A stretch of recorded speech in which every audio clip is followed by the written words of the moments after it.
tá? Tem uma galera entrando, mas a gente vai retomando à medida que for necessário, tá? Então, queria dar boa tarde a todos, né? Mais um evento da proposta nossa de trabalho remoto, né? De trabalho online do curso de bacharelado em Educação Física da Unimontes. E hoje a gente vai ter, nesse Meet, uma mesa virtual, uma mesa redonda virtual, né? Nem sei se dá para dizer redonda, mas com certeza é virtual, né? Que vai tratar de intervenção profissional remota, da criança ao idoso, tá? Eu, né, desejando boa tarde a todos, eu queria só fazer pontuar algumas coisas importantes para quem está usando o Meet, né, com a gente agora, e quem está usando pela primeira vez, tá? Então, se você está usando o Meet no seu computador, a gente vai aconselhar vocês a usar o layout que é barra lateral, tá? Para quem não sabe, para você acessar a barra lateral, é só você clicar no menu do Meet, que são esses três pontinhos que estão aí embaixo à sua direita. Você clica nesses três pontinhos, vai abrir uma janela. Nessa janela você clica em alterar layout e dentro de alterar layout você clica em barra lateral, ok? Se você está usando, se você está acompanhando a gente pelo smartphone, essa opção infelizmente não está disponível, tá?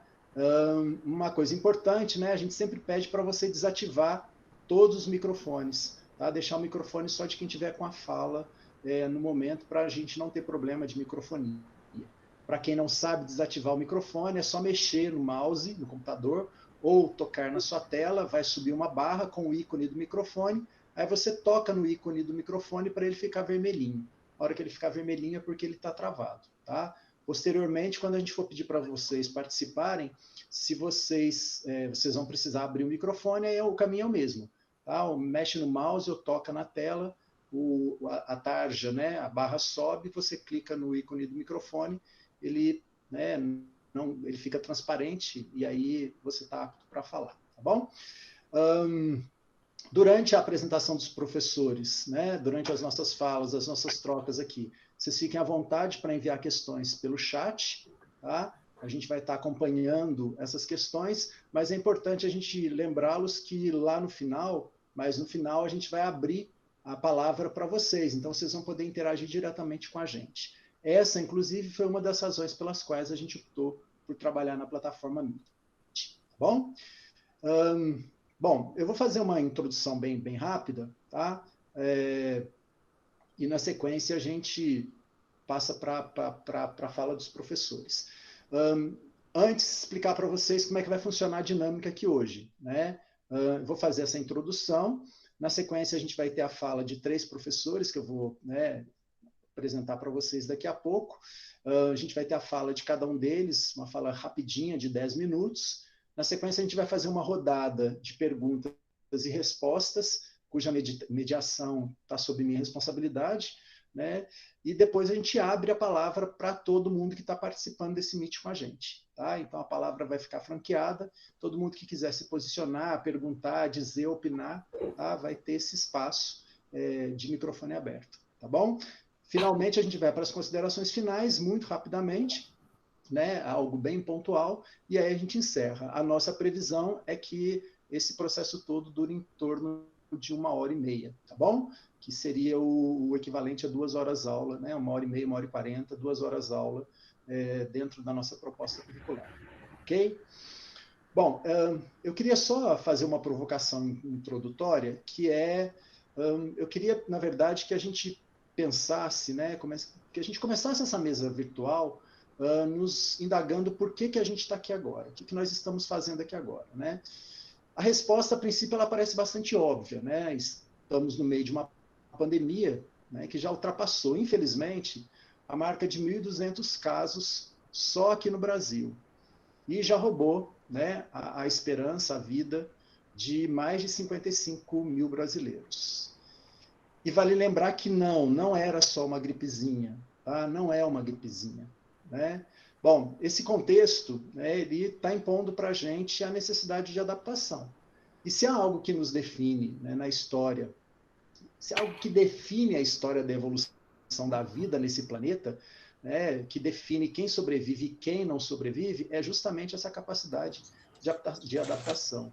E é por isso que a gente está aqui agora, né? A gente está exercendo esse esforço adaptativo, né? Esse esforço de nos adaptarmos a um contexto que tirou todo mundo do eixo, né? Alguns muito mais que outros, né? Mas tirou todo mundo do eixo e provocou a necessidade de que novas estratégias fossem pensadas, fossem usadas, para que nós pudéssemos preservar a nossa interação, nosso diálogo, né? As nossas somas.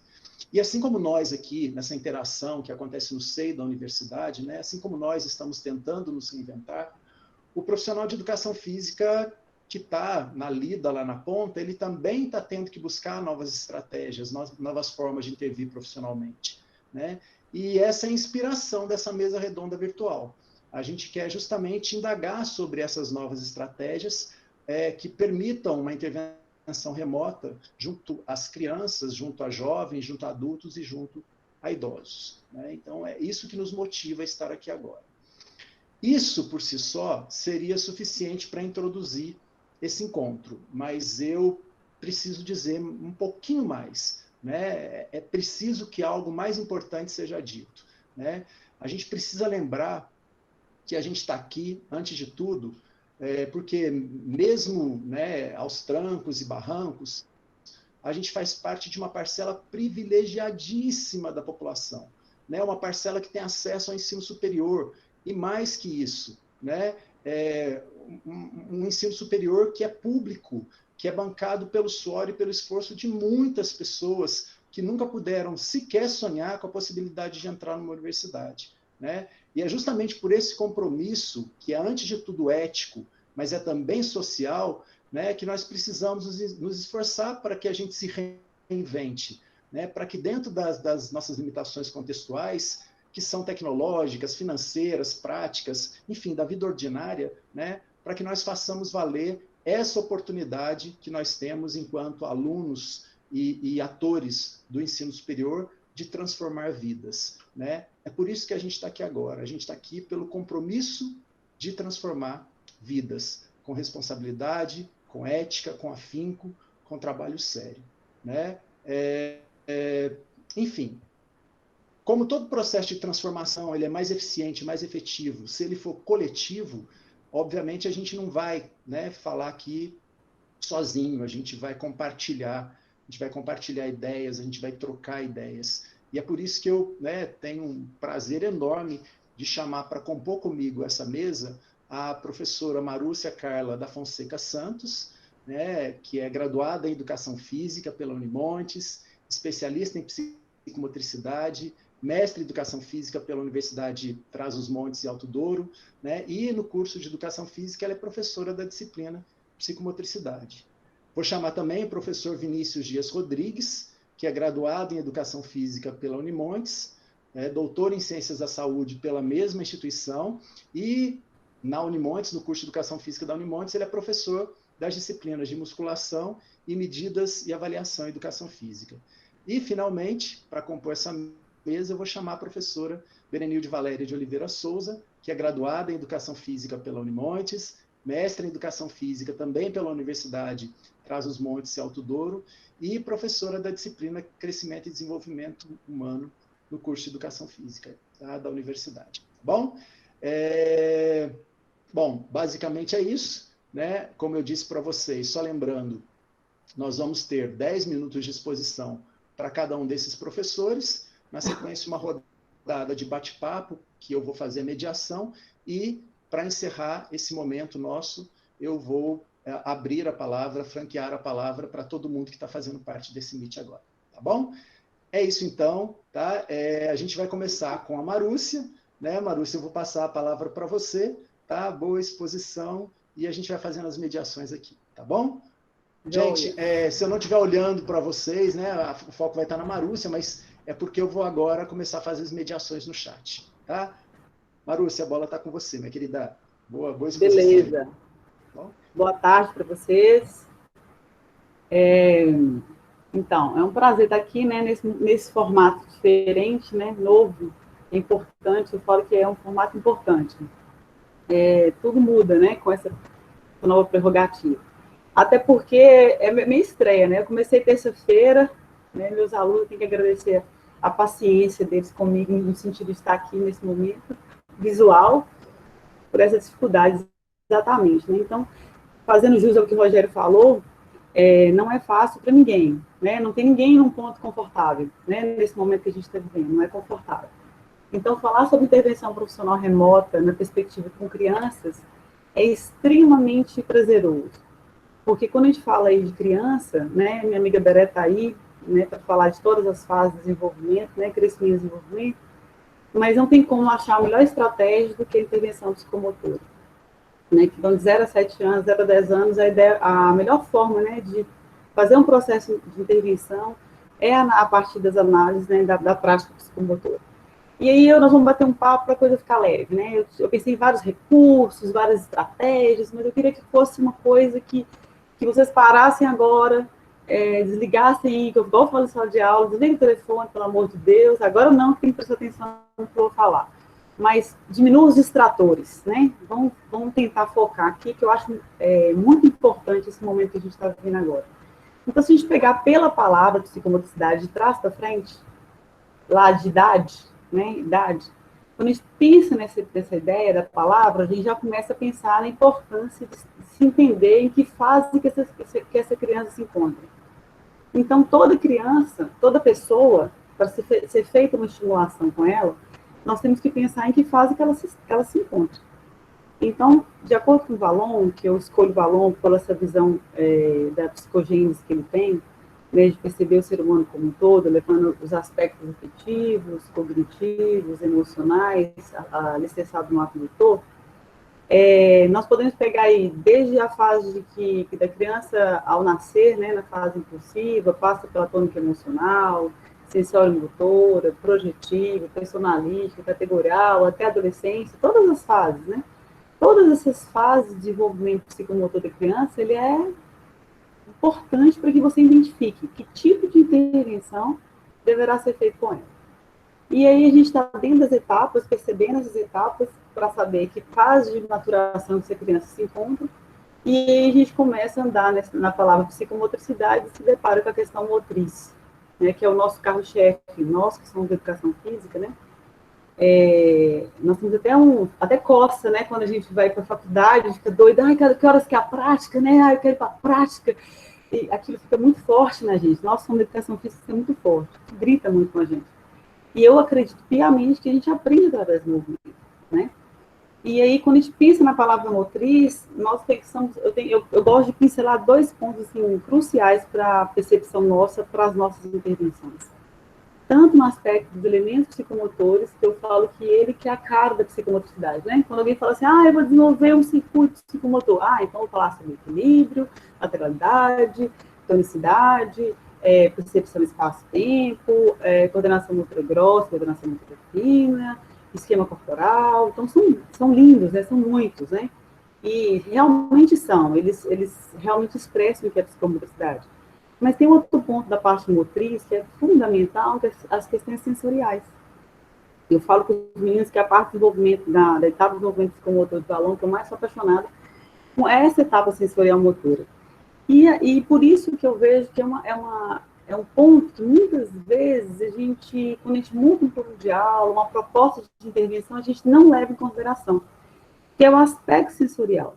Então, por quê? Porque é a nossa porta de entrada, né? É onde tudo começa no desenvolvimento da criança, é onde ela entra, né? É a questão dos sentidos. Então, nós temos 5 sentidos que todo mundo conhece, que é básico, que a gente vai falar, que é tato, olfato, paladar, audição, né? Esqueci alguma, visão. E temos 3, que é a psicomotricidade de trabalho, que ela discute bem, que é importantíssimo para todo o trabalho nosso na prática, que é a questão da propriocepção, o sentido vestibular e a interocepção.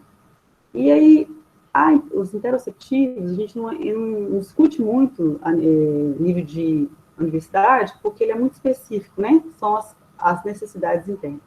Mas a propriocepção e a parte vestibular é algo que também dá um corpo para as práticas psicomotoras. Então, a gente já começou a discutir que a gente tem que perceber que a intervenção nossa tem que ter um olhar pautado na fase que essa criança se encontra, a idade que ela possui, e também tem que ter um olhar, né, frente à perspectiva de como que esse sentido interfere nela. Será que ela está bem estimulada? Será que essas portas estão realmente sendo entrada da informação para ela? E aí, dentro dessa perspectiva toda do movimento, né, de olhar o ser humano em movimento, nesse aprendizado dele, essas questões pautadas nos sentidos, eles começam a perceber que muitas vezes a gente se atém muito nos circuitos, a gente fica muito preocupado em montar as atividades e pouco se importa como que elas se expressam frente a essas crianças. E chega no ponto crucial, que é a parte do psique, né, da parte do psique da psicomotricidade. Aí eu começo a devolver para vocês começarem a pensar, a indagá-los, né? Então, quem são essas crianças? Como elas estão? Como elas se encontram? Se nós pensarmos no dia a dia normal dessa criança, corriqueiro, antes de pandemia, já se tinha que fazer essa pergunta. Quem é esse meu cliente? Quem é esse meu aluno? Né? Dentro da minha clínica, dentro da minha academia, dentro do espaço que eu vou trabalhar, quem é essa criança? Eu já tinha que me perguntar, faço ideia nesse formato de isolamento social. Por que essa pergunta ela nos faz intrigar? Porque agora o facilitador não é mais o professor, não é o professor de educação física que está lá na ponta, desenvolvendo a ação com essa criança. É o pai, é a mãe, é a tia, é a avó, né? É a moça que toma conta da casa, porque no primeiro, né, momento da pandemia, do lockdown, todo mundo, caiu dentro de casa. Ficou todo mundo dentro de casa. Aí ficaram todo mundo se batendo, né? Sem saber que espaço que ocupava, né? Confuso. E aí a criança no meio daquele universo. E como eu disse na live de terça-feira, o difícil é porque criança em casa é sempre bom, né? Para a criança, né? Ela sempre acha ótimo estar em casa, porque é sinônimo de diversão, de liberdade, mas é um formato diferenciado. Por quê? Porque ela não vai para o futebol, ela não vai para a natação, né? Ela não vai para a casa da avó, da tia, ela não vai para o parquinho. Então, é diferente. Aí começa os atrativos, né, os dispersores que aconteciam, de certa forma. Eu me coloco nessa posição de mãe, né? Então, a gente passa um bom tempo do dia assim, leva no inglês, busca do inglês, leva na aula particular, leva no futebol.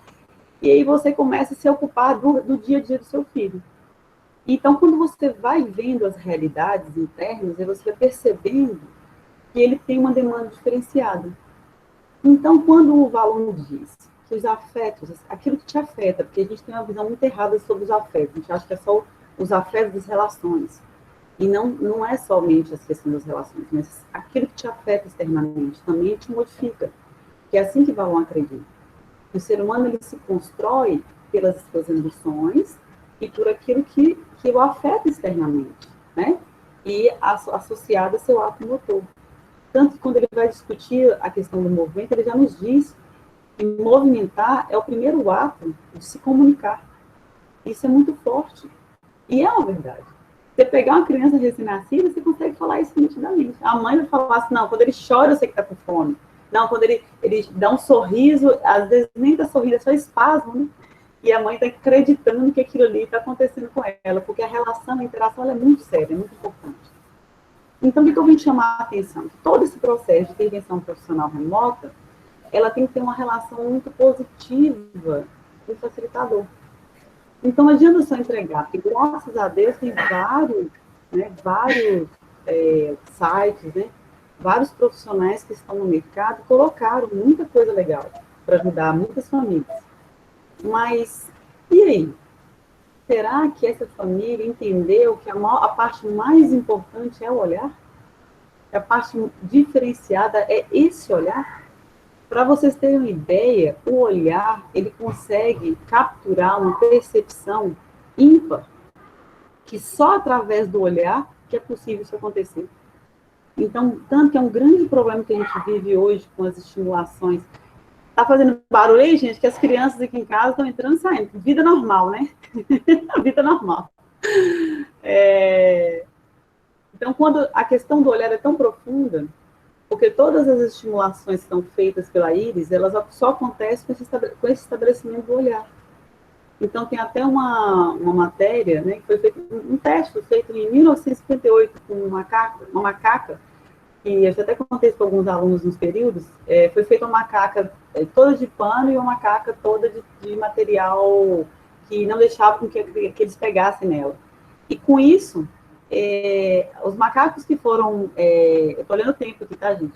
Eu converso demais. Os macacos que tiveram não tiveram esse contato de acesso com essa macaca, eles tiveram depois uma postura extremamente agressiva. Então, o contato, o olhar, ele estabelece o primeiro passo para se desenvolver um bom desenvolvimento psicomotor. E esse que é o viés. Então, quando eu entro nesse processo de pandemia, eu começo a me perguntar, gente, no primeiro momento, ele devolveu a algumas crianças algo que elas não tinham, que era esse olhar. Porque muitas delas não tinham esse contato mais com a família, né? Então, isso fez com que as pessoas, pelo menos, começassem a repensar. Não existe, gente, estimulação mais positiva do que aquela feita por aqueles que a conceberam. Não tem como uma mãe, um pai, aquele que trata daquela criança, aquele que cuida dela, não tem estimulação mais positiva do que essa. Eu, enquanto psicomotricista, eu posso fazer o meu melhor, mas não tem nada igual àquele que estabelece esse afetar diferente que é essa relação emocional associada ao desenvolvimento da criança. Então, isso é muito sério, isso é muito importante. E a gente não pode banalizar. Então, quando a gente tem essa concepção, quando o pai, né, eu peguei vários depoimentos que a gente desenvolve aqui pelo projeto, e várias mães vieram me relatar, não do projeto, mas amigas, né? O grande problema que elas tinham era exatamente porque elas tinham material, mas elas não queriam fazer. Elas não queriam desenvolver. E é isso que esbarra na estimulação psicomotora. Então, o Valon já diz que toda a cognição e a emoção, a base dela está no ato motor.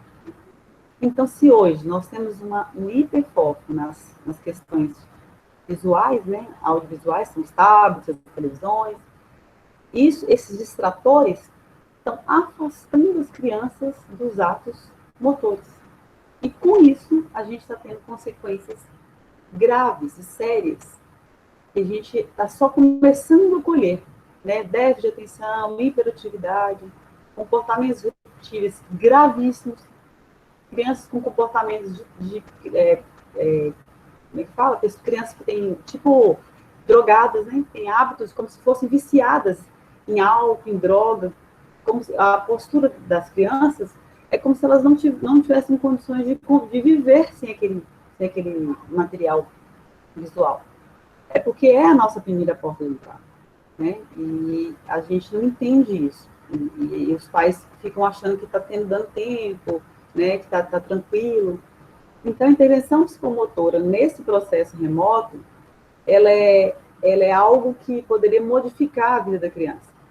Porque quando tem alguns depoimentos que a gente tem no projeto também, que é fantástico.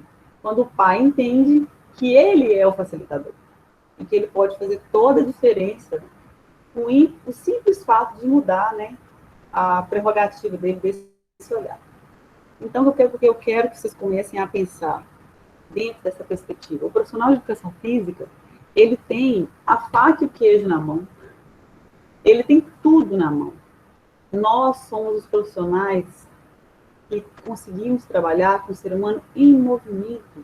Nós passamos 4 anos dentro da universidade aprendendo a lidar a esse espaço do movimento. A gente aceita o ser humano que se move. A gente não se irrita com esse ser humano que se move. E nós temos que valorizar isso. A gente tem que continuar exaltando isso. Porque é impressionante. Então, quanto mais você trabalha os aspectos psicomotores da criança, dando a ela autonomia, você faz com que ela se desenvolva. Você só dá um exemplo aqui, para não delongar muito, só um. A criança, quando está no processo de aprendizagem dela, na fase de leitura, ela só vai ter um estímulo maior se ela melhorar a questão sensorial vestibular. Porque esse ato motor de abaixar para escrever e olhar para o quadro, ele só acontece se a criança estiver estimulada nessa parte sensorial. Então, tudo é linkado, nada é por à toa. Então, nós vamos dar continuidade aí para frente com as perguntas, mas eu queria que vocês começassem a pensar nessa responsabilidade que vocês têm frente, né, essa nova proposta, porque a partir da pandemia, nada será igual, nada, nada será o mesmo. Isso a gente tem que ter consciência, beleza? Então, ó. Muito bom, minha querida. Porque quer falar mais alguma coisa? Eu posso... Pode falar, porque senão eu não vou parar. Agradecer, assim, uma exposição, acho que bastante clara, muito esclarecedora, né, e provocadora também, no sentido, né, Fred até comentou agora há pouco no chat, você coloca coisas que a gente não havia pensado ainda, né, então, assim, acho que é muito interessante e eu acredito que virão debates interessantes daqui a pouco, a partir eu tô com os vídeos aqui. Eu tô com os videozinhos aqui curtos dos meninos que eu atendo só para mostrar. Se der tempo, eu mostro. De repente a gente olha na resposta das perguntas, combinado? Tá bom. Então tá ótimo, Marúcia. Então, agradecer a Marúcia, né, que vai continuar com a gente, obviamente, né, como eu disse para vocês. E agora passar a palavra para o professor Vinícius. Né? A Marúcia falou das intervenções psicomotoras junto às crianças e Vinícius vai apresentar o contexto para a gente no universo do condicionamento. Vini, meu querido, é com você a palavra, tá? Obrigado, professor Rogério. Está escutando certinho? Já está enxergando aí minha imagem? A imagem está projetada Rogério. E sua voz está boa. Ah, ótimo, beleza. Porque agora eu não consigo visualizar mais a sala, por isso. Não, tranquilo. Bom, primeiramente, boa tarde para todo mundo. Boa tarde para os professores que estão aqui presentes, os professores aqui do departamento, os professores que compõem essa mesa redonda virtual. Assim, boa tarde para vocês, tá? E também para os profissionais e acadêmicos de outros cursos, de outras instituições, tá? Assim, boa tarde para todos vocês. E aí a minha parte da temática, né, quando fala de intervenção profissional remota da criança ao idoso, eu fiquei na parte de intervenção para o treino de condicionamento, que é uma outra realidade, que é uma outra situação muito diferente do que a professora Marúcia já expôs aqui para a gente. Porque quando a gente fala aí da intervenção profissional remota, pensando no condicionamento, a gente pensa numa realidade extremamente distinta da criança, né? A gente está falando aí já possivelmente de adultos e alguns idosos, né, que frequentam espaços pensando no entendimento de condicionar fisicamente, né? Então, é o conhecimento próprio no sentido de aptidão física própria, né? Aquela relação um pouco mais egoísta, não egoísta em outro sentido, mas sim cuidar-se. E aí, gente, a pandemia chegou de fato. Foi instalada aqui no nosso mundo essa pandemia, não tem para onde fugir. E com esse cenário da pandemia do Covid-19, nesse momento, né, nós temos os espaços das academias que são atingidos, né, e são atribuídos à relação do condicionamento físico. Né? Então, você tem aquele espaço na qual as pessoas frequentam e utilizam desse espaço pensando naquela relação egoísta que eu falei da própria aptidão física, tá? E esse espaço, ele acaba sendo suspenso, diminuído essa relação de utilização. Justamente por quê? Porque quando você pega o risco de contágio do Covid-19, a relação da academia ela está muito próxima de um risco alto de contágio. E esse risco alto de contágio fez com que várias entidades públicas fizessem decretos suspendendo as atividades desses espaços, em vários municípios. Aliás, em grande maioria dos municípios, essas atividades foram suspensas. Em algumas cidades ainda continuam suspensas. Em outras cidades, fez o processo de flexibilização, que está sendo ainda avaliado de acordo com a relação de contágio nesses locais. Bom, então a gente tem um local que tem um risco elevado de contágio, né? A gente tem um local que, em grande parte, teve que fechar nesse período da pandemia, e aí, com essas atividades, com essas rotinas diminuídas, começou a criar um novo mercado, começou a surgir novas estratégias. não tão novas assim, mas aí você começa a ver propagandas através do meio remoto, ou melhor, do meio virtual, né? Justamente pensando em propostas de treinamentos, né, que não sejam mais presenciais. Bom, então, quando a gente para pensar nessa ideia do exercício de condicionamento nesse período de pandemia, nós temos duas grandes situações. Essa questão da saúde, né, na qual foi levado em consideração, né, na qual a propaganda para quem trabalhava com esses espaços era relacionado, né, a academia é um meio de saúde, mas você também tem a relação econômica dessa situação, que é justamente o quê? Vários trabalhadores que estão ali naquele meio, utilizando aquilo para ganhar dinheiro, e a questão própria do imposto que é cobrado em cima desses espaços. Então, acabou que, nessa propaganda inicial para o retorno desses espaços, ou para manter as atividades, né, das pessoas, a propaganda inicial é que o exercício físico ele fortalece o sistema imunológico, né? Existe uma relação muito interessante com o sistema imunológico e o exercício físico, e que é propagada que as pessoas não deixem de fazer atividade física, exercício físico, em função de estarem indiretamente protegidas ou tentando se proteger em relação ao Covid-19. E uma outra segunda situação foi justamente a saúde mental, né? As pessoas que fazem mais atividade física têm uma possibilidade menor de ter situações de transtornos mentais relacionados à ansiedade, estresse, depressão. Então foi feito justamente essa conexão de situações para se pensar no exercício físico como continuidade, né? Mesmo em pandemia. Bom, a realidade é, a internet acabou substituindo muitas práticas do exercício. Não a prática em fazer, mas a prática em chegar naquele cliente, chegar naquela pessoa, o exercício. Então, começou a surgir diversas aulas online, lives, várias situações para levar o exercício para casa da pessoa, né? Agora, além de ficar em casa, é treino em casa. Com isso, nós, profissionais de educação física, começamos a entender um pouco dessas ferramentas e começamos a trabalhar com essas ferramentas para atingir esse público. A questão é, qual é o problema que a gente pode conseguir visualizar em função dessa dinâmica de trabalho? O que pode estar acontecendo e o que a gente consegue já fazer uma reflexão sobre isso? Então, se a gente começar a pensar que para ter prescrição de exercício, né, eu tenho que ter uma série de etapas para definir quais são os parâmetros para prescrever.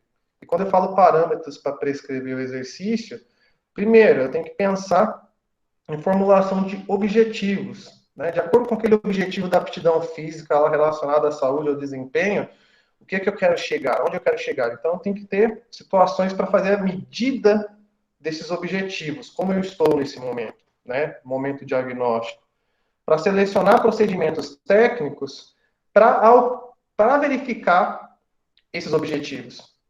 E a partir disso, como eu estou falando aqui do processo de avaliação física, né, para ficar mais claro, a gente consegue interpretar o que aconteceu, quais foram os resultados que aquele indivíduo chegou, para que possa ocorrer uma prescrição de exercício, de treinamento, né? Mas essa prescrição, ela vai depender justamente do quê? Qual é a prioridade dessa pessoa, desse cliente nosso que está lá na casa? Né? A prioridade é o quê? É manutenção da saúde, é condicionamento físico em geral, é performance? Qual que é a prioridade dele? Né? Então, a pergunta é, quem é nosso cliente? Né? Quem é nosso cliente que está lá na casa querendo treinar em casa? Né? O que ele tem lá à disposição e como eu consigo chegar até ele para fazer esse link, né? Então, gente, uma outra questão que aí vem de encontro ao processo de avaliação, processo de prescrição, é conseguir avaliar, conseguir prescrever. Como é que eu monitoro tudo isso? Como é que eu vou conseguir monitorar esse cliente dentro da casa dele, com relação à proposta de treinamento na qual foi prescrita?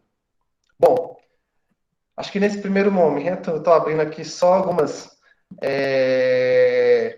interrogações para que no decorrer aqui da nossa discussão, nosso debate, a gente consiga fazer algumas reflexões produtivas acerca da temática.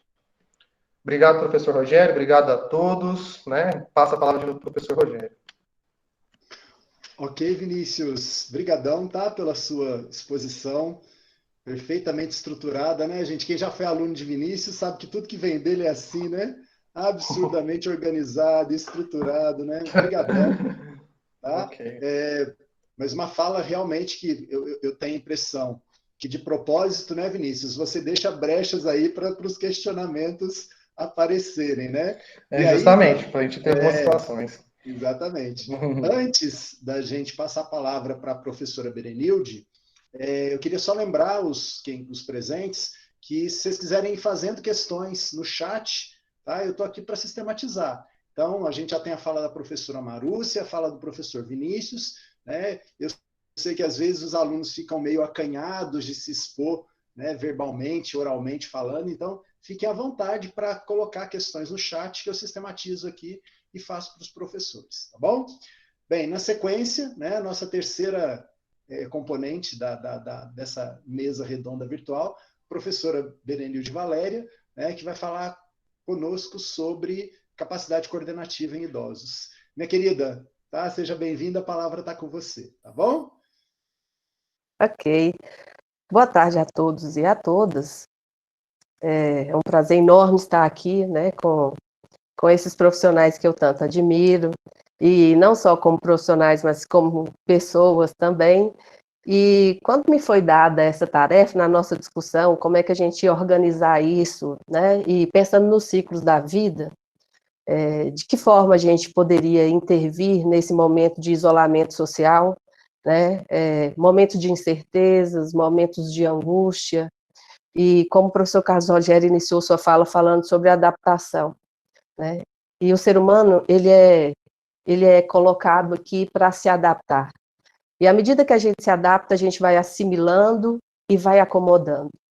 Então, nesse tempo de pandemia, nós passamos por um processo inicial mais complexo, né, e aos poucos, nós fomos assimilando e nós fomos acomodando, e vieram as tecnologias, e nós nos deparamos com essas novas situações de aprendizagem, e coube a nós, né, começar a pensar, a refletir como a gente ia reorganizar, repensar nossas atuações. E, diante disso, o que me foi dado foi sobre o envelhecimento, e a professora Marúcia falou o tempo todo sobre aprendizagem do movimento, né, fatores psicomotores, situações que, na minha percepção, são capacidades coordenativas também, né, e para alguns autores são capacidades coordenativas. Então, a gente, primeiro, é necessário refletir que o idoso, ele difere muito, a sua idade cronológica nem sempre bate com a sua idade biológica. Então, na intervenção remota, quando o professor Vinícius abordou aí sobre eu vou aplicar o treino para quem? Qual a característica desse adulto, desse jovem? E para o idoso? Então, o processo de envelhecimento leva a limitações dos sistemas, né, tanto muscular quanto esquelético, e principalmente a questão do envelhecimento. A minha projeção está aí, Ró? Só uma questão. Não, né? A questão do envelhecimento, principalmente dos órgãos sensoriais. Os órgãos sensoriais, eles são tão importantes para a nossa aprendizagem, e com o envelhecimento, a limitação desses órgãos sensoriais nos levam a refletir de que forma a gente pode dar o estímulo para que esse movimento continue sendo executado ou aprendido, né? Então, eu vou tentar agora. Foi? Tá vindo, Berê. Pode abrir a apresentação. Fechou. Tava Fechou. vindo. Tá bem. Tenta de novo. Rapidão aqui. Tá, tranquilo. Enquanto isso, eu lembro que o chat está aberto, tá, gente? Para questionamento, tá? Tá vindo, Berê, só fazer a apresentação. Foi? Foi, mas faz a apresentação agora. Aí, agora foi. Tá na tela. Então, pensando nessa condição, né, do processo de envelhecimento, eu resolvi abordar sobre capacidades coordenativas. Com o envelhecimento, as capacidades físicas, elas são limitadas, mas a grande questão, a princípio, são as capacidades coordenativas, porque primeiro o movimento ele fica coordenado para depois ficar condicionado. E aí, com isso, é necessário pensar quem é esse idoso, quais são os hábitos de vida, mas principalmente, quais são as alterações do sistema mais comprometido com o envelhecimento, que é o sistema nervoso central. Né? Ele que é responsável por absorver todas as sensações e por executar, né, os nossos movimentos, pelas nossas funções biológicas autônomas. E essa restrição, observo que é uma rede, uma telha, né, elétrica de estímulos, em que cada neurônio tem suas ramificações, seus dendritos, e eles se interconectam uns aos outros, levando a informação e retornando em forma de movimento. Com o envelhecimento, a partir dos 50 anos, né, nós perdemos já neurônios, eles começam a morrer, novos começam a brotar, né, tem a neurogênese, que seria o processo aí de divisão e de propagação de novas células nervosas, e essas células, e essas limitações, e essas condições precisam ser treinadas. Essas novas células que irão brotar precisam ser treinadas. Como Marussi falou da aprendizagem do movimento, porque cada vez que você experimenta o movimento, você cria um código e armazena, e recupera. Então, esse processo de cognição e de movimento, ele se dá muito em codificação, armazenamento e recuperação. Essas vias, elas precisam ser repetidas. Toda vez que a gente se adapta a um novo movimento, implica que nós passamos por um processo de assimilação desse movimento e repetimos esse movimento até que a acomodação venha, até que esse movimento flua de modo melhor, né? Então, com essas limitações, há aí uma redução da velocidade de reação e uma diminuição da coordenação. E as respostas motoras, elas acabam ficando mais limitadas, né? Então, nós temos também que pensar que esse idoso, né, quais foram os hábitos de vida adquiridos ao longo do tempo? E há quanto tempo ele está parado, ou se ele tem alguma doença neurodegenerativa? Então, é necessário fazer uma análise para que você possa intervir. Bem, e aí pensando em capacidades coordenativas, né, eu achei essa classificação aqui melhor, né? É claro que existem outras, observe que existem movimentos, e os movimentos devem ser colocados em determinadas situações para que você crie memórias de movimento arquivadas no cérebro. Né?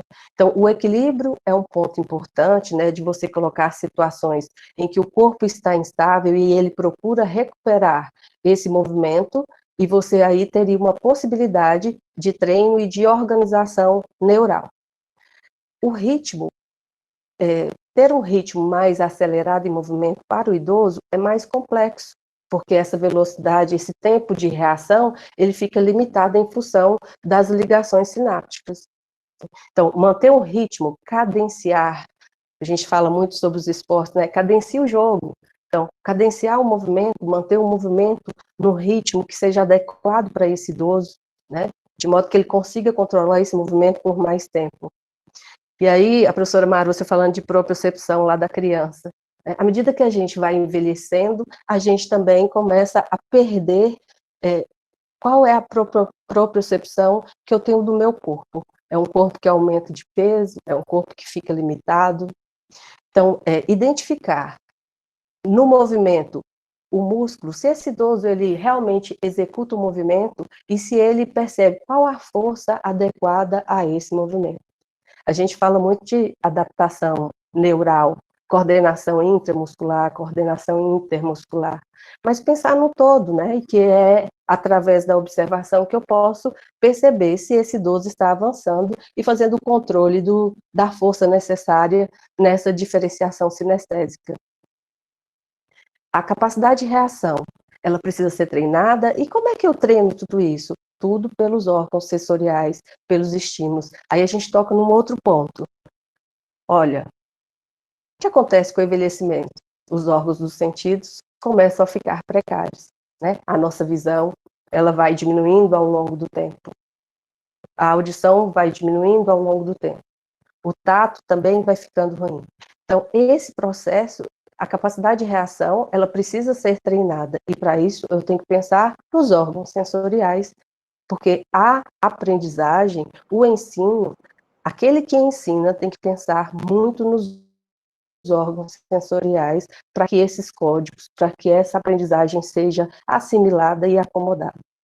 Um outro ponto importante na atividade, né, no movimento, na prescrição do exercício, é orientar o espaço. Inicialmente, você faz uma atividade num espaço constante, num espaço fechado, em que é fácil ele executar um movimento. E, posteriormente, você vai criando estratégias para que esse idoso, ele desloque num espaço que seja inconstante, que seja variável, e que ele tenha que usar da sua cognição para movimentar ou para agir. Tá, aí eu pensei em situações de movimento, mas que movimentos são esses?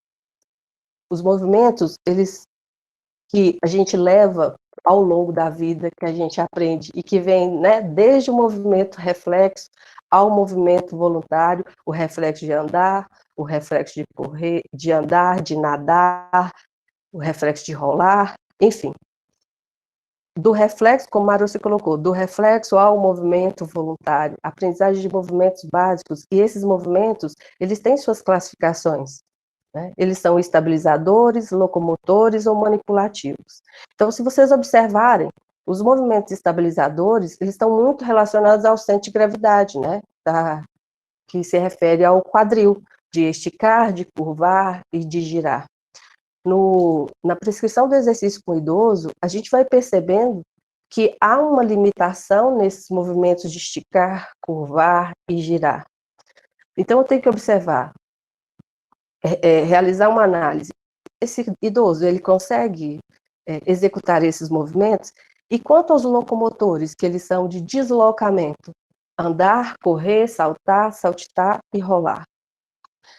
Na prescrição do exercício para adulto e para criança, é muito mais fácil de eu conseguir um cliente que execute tais movimentos.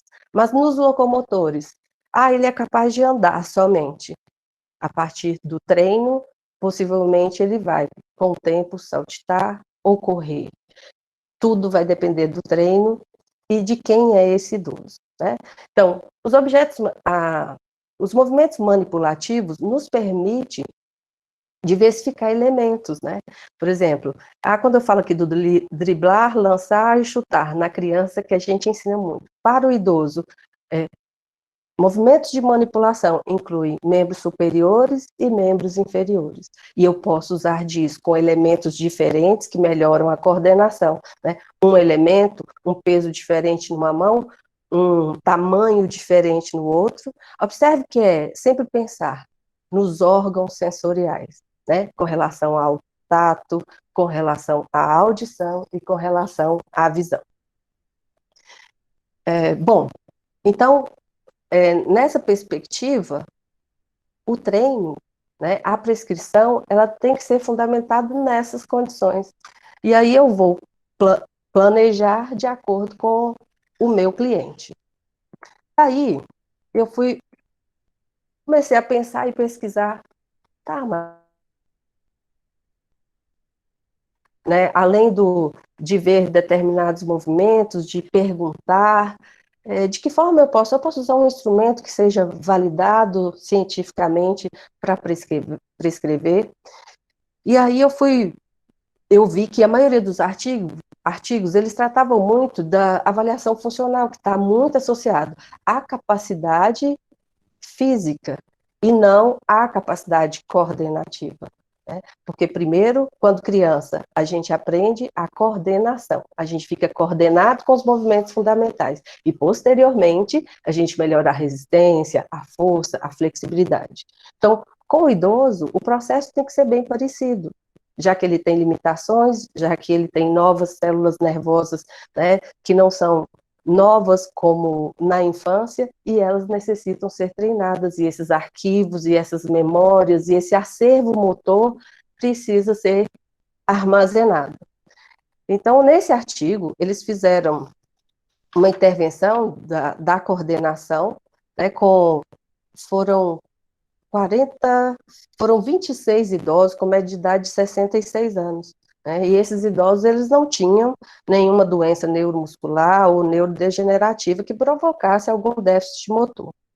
Então, eles interviram, mas o que me chamou a atenção nesse artigo, e que talvez seja uma ideia na prescrição,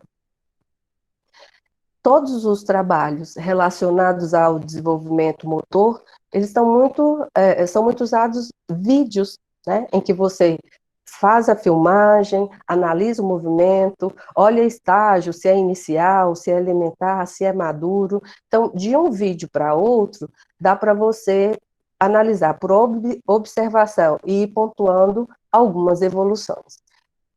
E esse artigo, eles fizeram, se a gente observar qual foi o protocolo, qual foi a estratégia usada para as capacidades coordenativas, lembra muito aquilo que acontece com a gente na infância. Né? Então, o treino, ele vai de encontro àquilo que é na infância, de novas aprendizagens e de novas memórias. Observe que o circuito no 1 tem o caminhar, né? O 2, ele caminhar para frente em zigue-zague, caminhar para frente em cima da corda sinuosa, corda em C, corrida no mesmo lugar, nesse colchonete aí que o piso, o solo, ele é variável, né? E o idoso, ele precisa se equilibrar. Correr, subir degrau, descer degrau, andar de costas. Então, o andar tem aí várias possibilidades, né? Andar em S, deslocar, andar de costas, andar de lado. E olha só, a grande questão na prescrição do exercício para o idoso pega o movimento e quais são as variações que eu posso fazer desse movimento. O movimento de lançar ou de elevar o braço, eu só coloco ele acima da cabeça, eu não posso colocar para o lado, eu não posso deixar o idoso deitado e movimentar. O cérebro, cada vez que ele percebe um movimento diferente, são vias neurais que são facilitadas. Né? O cérebro nunca gosta da rotina de executar a mesma coisa sempre. É igual ir para o trabalho todo dia pelo mesmo lugar. Né? Você automatiza, gera um comodismo. Então, o nosso cérebro, ele precisa ser estimulado a tarefas diferentes para que ele se adapte, para que ele assimile e, posteriormente, acomode. Então, diante da... Deixa eu só tirar aqui rapidinho.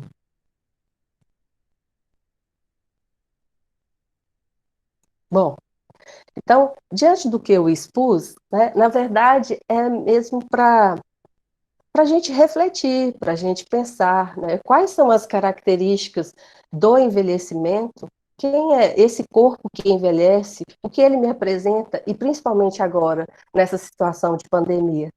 Né, que ele não vai de encontro ao outro. Esse idoso, ele tem pessoa em casa que pode auxiliar, que você pode prescrever e sugerir, e ao longo do dia ele ter estímulos diferentes, e que a cognição dele fique melhor com o movimento, né, e que ele tenha uma memória de movimento melhor, que permita uma atividade diária melhorada.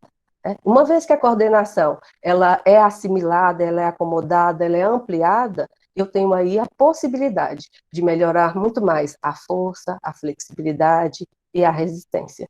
Então, a minha fala hoje, ela vai muito nesse sentido, né, para instigar, para a gente pensar, para a gente refletir.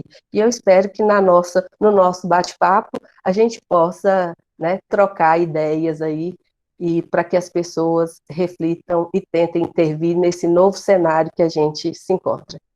É isso. Ai, que delícia te ouvir, Berê. Gente, Berê, ela é doce para falar.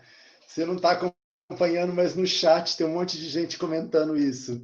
Eu, inclusive, que te ouviria a tarde inteira, porque é doce, é gostoso te ouvir falar. Muito gostoso.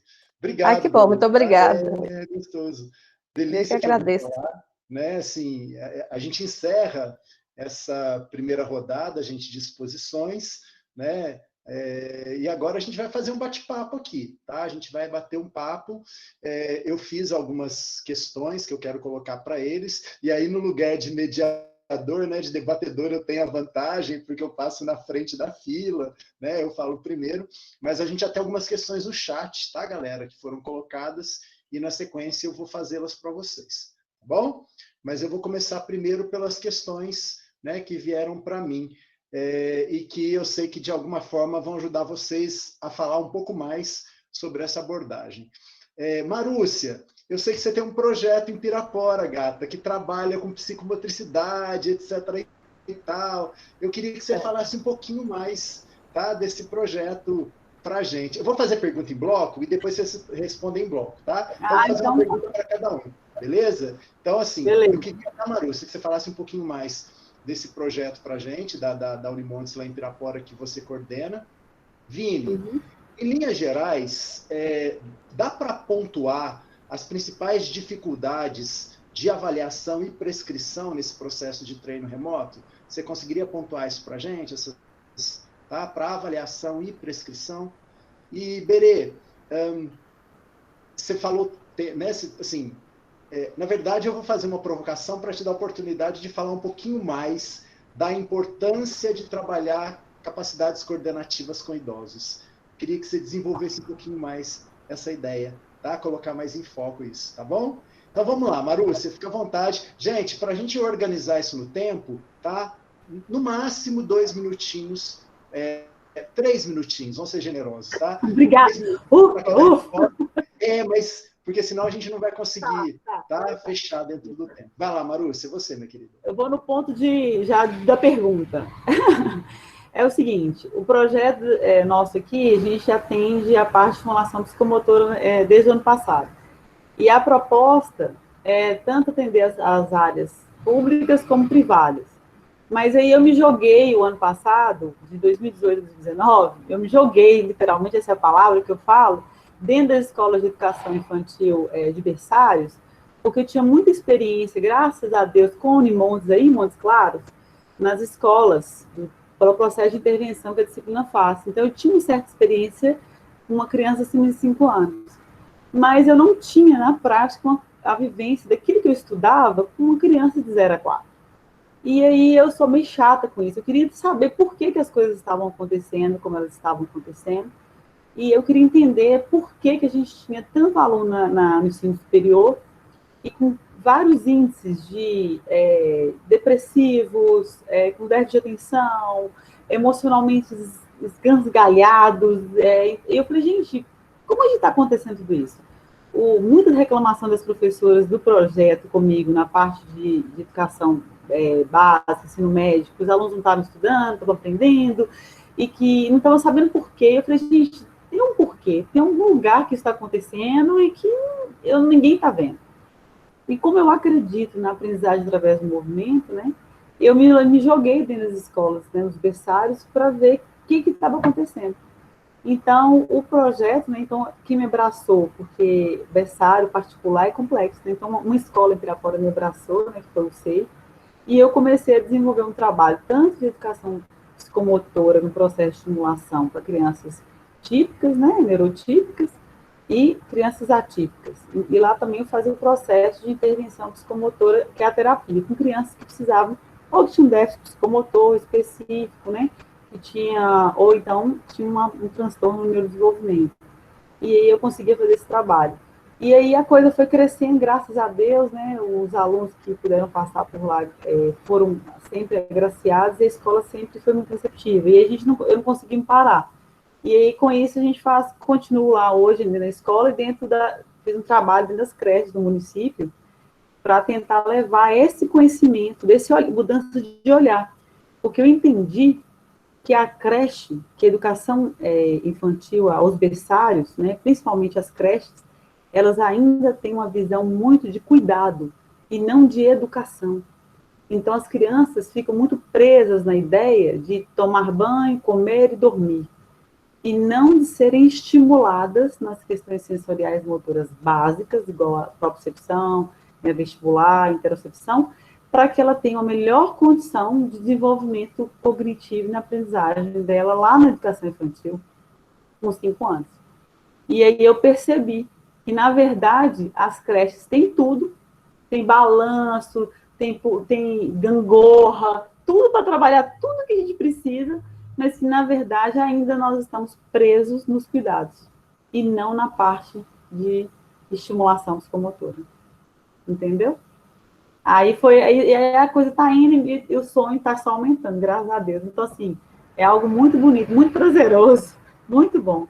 E por isso que eu queria mostrar o vídeo do pai que fez um trabalho na escola. Deixa ele no jeito aí, que enquanto o Vinícius responde, engata ele, deixa ele engatado, que enquanto o Vinícius responde, eu te chamo e você mostra. Pode ser? Pode ser. Então, eu achei interessante que nesse trabalho remoto é a cara do que foi feito na parte de estimulação, e ele exatamente fez o que ele acreditava que poderia ser feito legal. Eu achei muito massa. Deixa ele engatadinho aí no jeito, tá bom? Tá, Joé, tá bom. Vini, sua vez, queridão. Então, beleza. A pergunta foi relacionada à avaliação e prescrição, né? Algo mais concreto. Isso. Bom, obviamente, primeiro, assim, acho que tem que deixar bem claro que para muitos profissionais isso é uma novidade, né? Avaliar, prescrever é uma novidade no sentido de distanciamento físico, tá?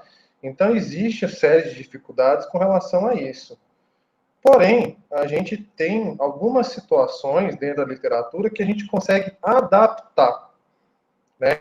Enquanto profissional de educação física, a gente consegue adaptar algumas situações com esse cliente. Então, por exemplo, a gente tem muito instrumento, né, que é relacionado a uma verificação prévia desse indivíduo para fazer atividade física. Então, assim, se a gente pensa, primeiro a gente tem que pensar em duas situações. Aquele cliente que já pratica, aquele cliente que está querendo começar agora, porque está em casa, está em home office, nunca treinou, mas viu que tem uma possibilidade ali, né, de começar a melhorar seu condicionamento físico a partir do momento que está mais tempo em casa.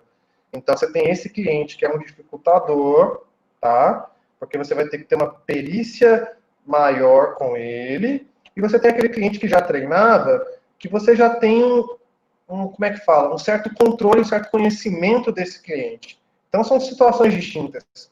Para esse cliente aqui que está começando agora, eu tenho que ter um diagnóstico muito mais preciso de algumas situações da aptidão física dele. Então, uma boa anamnese, bem direcionada, com histórico, com todas as situações possíveis que podem ajudar você a não colocar esse cliente em risco, ótimo, excelente, já é um início, né? A partir daí, você tem já questionários de nível de atividade física, né? Você tem questionário de prontidão para atividade física, igual o parquet, né?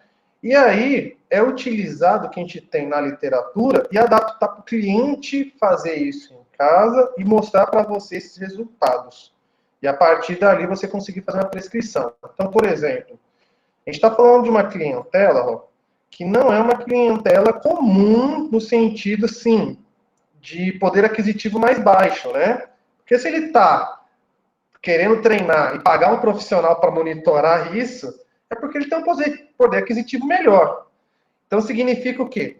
Que ele pode ter acesso a situações que não são tão comuns para a pessoa no dia a dia. Por exemplo, ele tem uma balança de impedância em casa. Não é algo caro, mas também não é algo necessário no dia a dia da população brasileira. Então, ele pode adquirir isso, né? Ele pode adquirir alguns materiais. E aí, um detalhe, gente. Eu estava olhando dados aqui antes de vir para a palestra com relação à venda de materiais esportivos de academia nesse período de pandemia. Materiais de academia aumentou quase 300% a venda, né? Para uso pessoal. Para uso pessoal. Né? Significa que muita gente adquiriu isso para treinar em casa. Então, a partir disso, você tem uma clientela que realmente tem uma certa condição.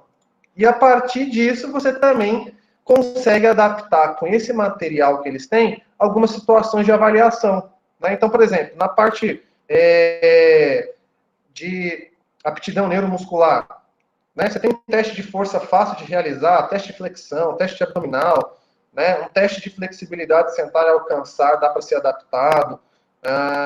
Um possível teste de banco, né? Um banco de marcada, né? Que é um degrau de arquibancada, dá para ser adaptado para fazer um teste cardio em casa, dependendo de quem é essa pessoa, obviamente, não é para qualquer pessoa. Mas, quando você pega aquele indivíduo que tem baixa aptidão, já nos questionários visualizados, você tem outras situações, né, de questionários para ver aptidão cardiorrespiratória, né, VO2 sem esforço, por exemplo. Então, essas situações de avaliação e prescrição são adaptadas, obviamente com uma certa dificuldade, mas com um pouco de boa vontade ali e, assim, muito entendimento do profissional que pegar isso, dá para realizar, não com uma tranquilidade total, mas com uma certa tranquilidade até um determinado momento. Ótimo, Vini. Acho que, né, esclarece, inclusive para quem a gente está falando, né? Eu acho que é importante isso. Mar, eu vou deixar a Berê a pré-falar, responder, e aí na próxima pergunta você começa com o vídeo. Combinado? Berê, vamos lá, minha querida? Vamos. Então, sobre a capacidade coordenativa, todo mundo fica com receio de trabalhar com idoso, tal capacidade, e pensa muito na capacidade física. Bom, se eu pensar que um idoso, ele não anda, ele fica sentado.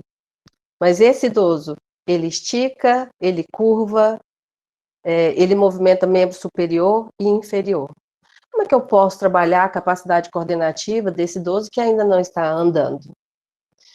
Movimentos com a perna esquerda, o outro com a direita. Posso colocar um elemento no ombro. Quando a gente fala de diferenciação sinestésica, né, informações diferenciadas para que as células nervosas sejam estimuladas, como se fosse uma ligação elétrica, né, para que arquive movimentos. Então, diante da limitação, eu vou sempre procurar os estabilizadores, os locomotores e os de manipulação. Diante desses movimentos, e aí se eu pensar em muitos movimentos de uma vez, talvez fique mais complicado. Posso pegar somente um movimento e esse movimento eu coloco em situações diferentes, de esticar, de curvar, esse movimento com movimento de membro superior, de membro inferior, né? E aí eu posso colocar elementos, arcos, objetos, enfim, e principalmente movimentos que não sejam do seu dia a dia. Lembra de você ir para o trabalho todo dia pelo mesmo lugar? Se você vai todo dia para o trabalho pelo mesmo lugar, o seu cérebro se condiciona e ele usa somente uma via. Então, pensar quais são os movimentos.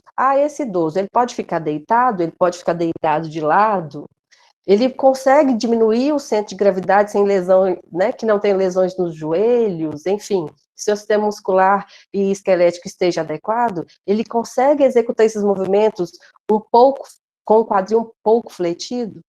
Olha a imensidão de possibilidades que a gente pode, né, pegando um movimento básico e unindo com outros.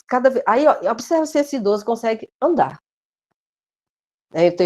Posso fazer ele sentado, ele não anda. Aí ele anda, ele consegue correr lentamente, ele dá uns saltitos, ele consegue. Olha a imensidão de combinação que eu posso fazer com objetos e com movimentos manipulativos. Né? Sempre pensando em usar toda a parte do corpo, a propriocepção. Marucci falou da infância lá sobre a propriocepção. Você perceber ações musculares.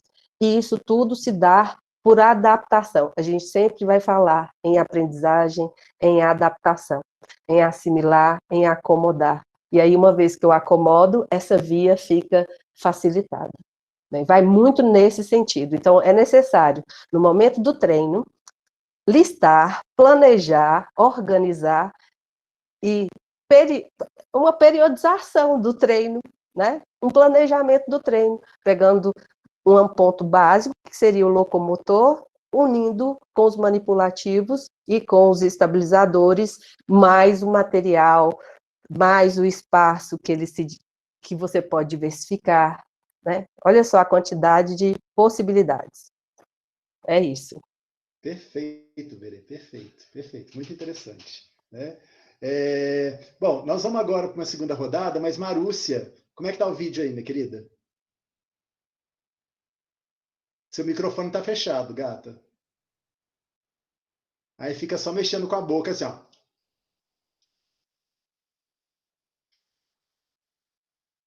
E ela continua com o microfone fechado, mas não fala para ela não, gente.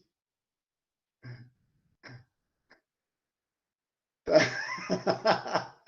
Então, enquanto Marúcia acha o botão ali para abrir o microfone, nós recebemos aqui uma série de perguntas dos acadêmicos já, tá? O que vocês acham? A gente vai para a rodada dos acadêmicos ou eu exploro um pouquinho mais com vocês aqui agora? O que vocês preferem?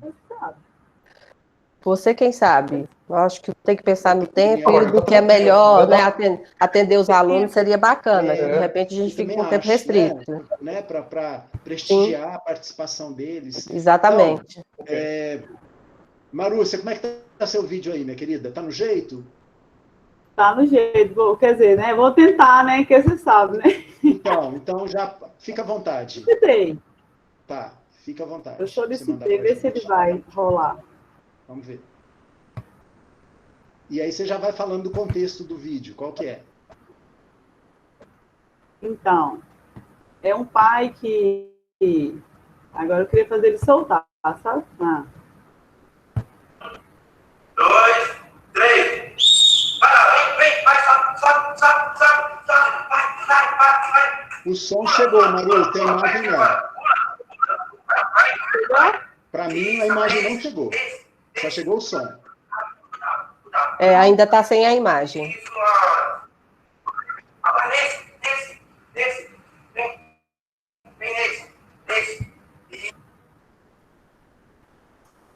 Que pena. Mas pelo que eu ouvi, eu imagino que seja alguém treinando um cachorrinho, é isso? Nada. Não, o pai, ele se superou, porque ele, a partir do que ele escutou, tudo que ele teve de informação sobre a importância da estimulação psicomotora para o desenvolvimento da criança, ele pegou tudo isso que nós falamos, né, que a gente conversou sobre aqui agora, e conseguiu colocar em prática. Então, ele pilhou várias cadeiras na área da casa e fez com que a criança, a filha dele tem 2 anos, que ela colocasse, fizesse o trabalho. Fizesse a brincadeira, sabe? Uma estimulação. Tá chegando na minha tela a imagem agora, Marúcia. É? Só a imagem, sem o vídeo. Tá? Não aparece o vídeo, não, só aparece a imagem. A imagem da sua tela. Então vamos deixar para não atrapalhar. Sem o vídeo. Vamos deixar, então, porque eu tenho que abrir ele como outro. Para não perder o tempo das perguntas, porque ela fica... Eu vou colocar, então, para vocês, as questões que os acadêmicos colocaram no chat, tá bom? Tranquilo? Assim, seguindo a ordem aqui das falas, eu vou começar pela Marúcia. Cadê? Aqui, ó. A questão é um pouquinho longa, tá, Marúcia? Então, presta atenção. Assim, ó. Professora Marúcia, pensando nas crianças com transtorno do espectro autista, tá?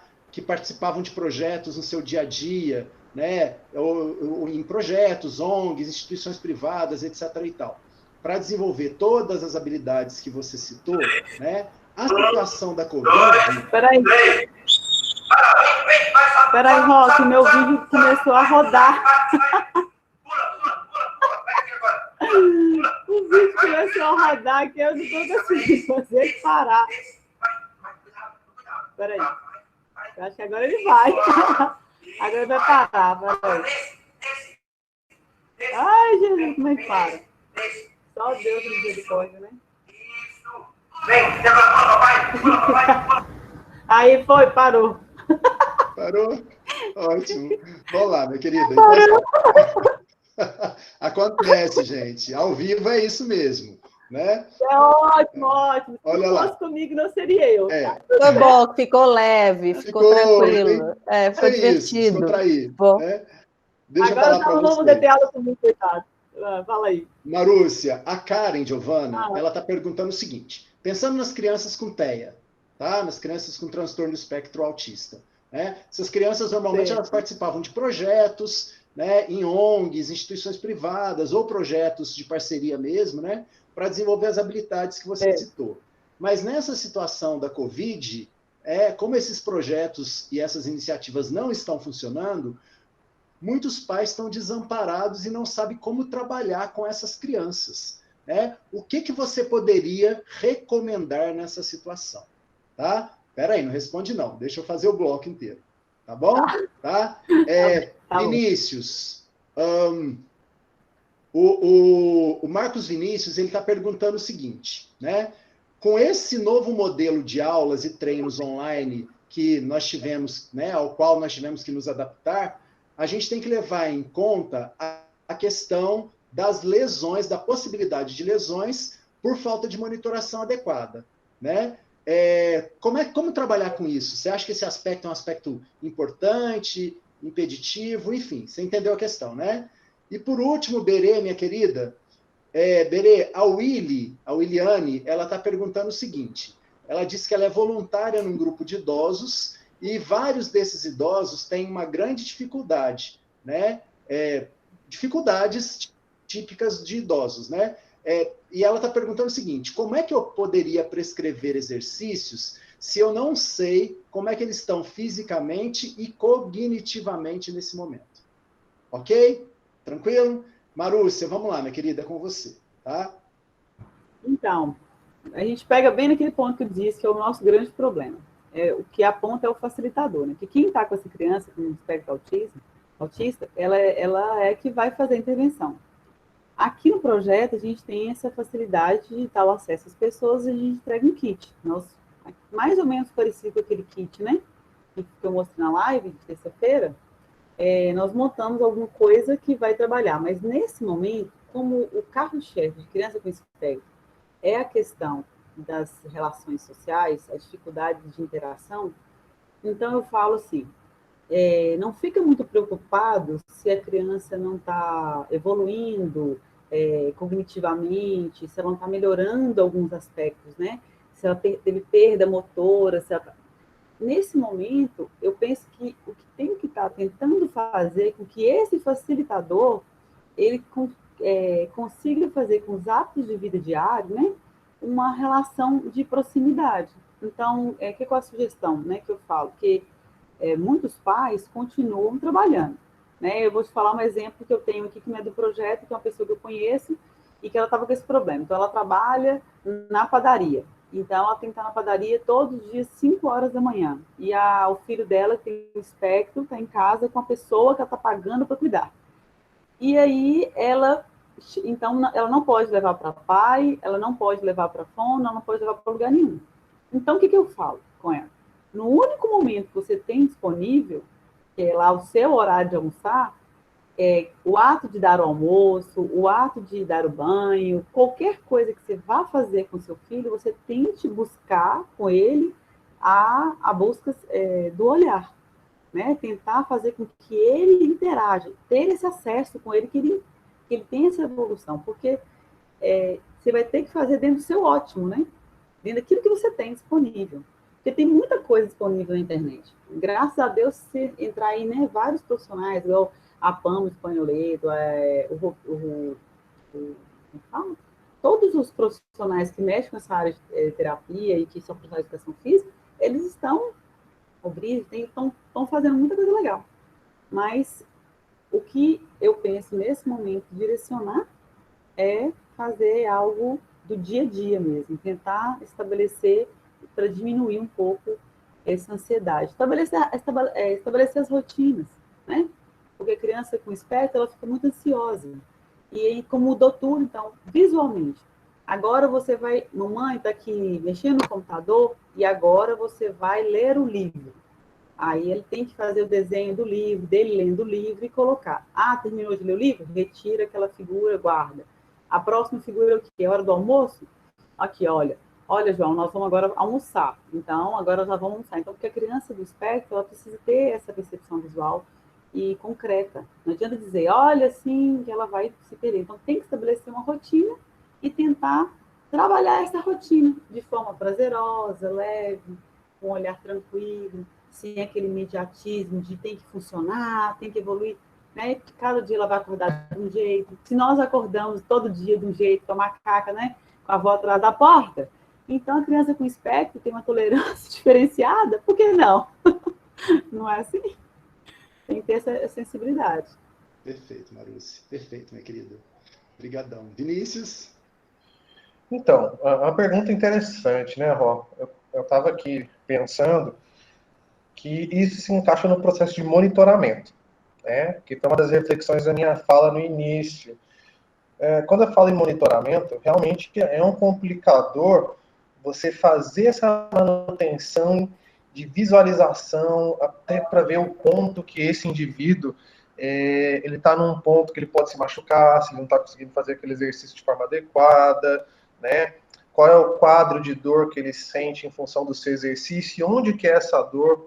Então, existe algumas situações que são importantes para quem está começando e para quem já treina nesse ambiente, né, que o profissional de educação física tem que se atentar. De que sentido?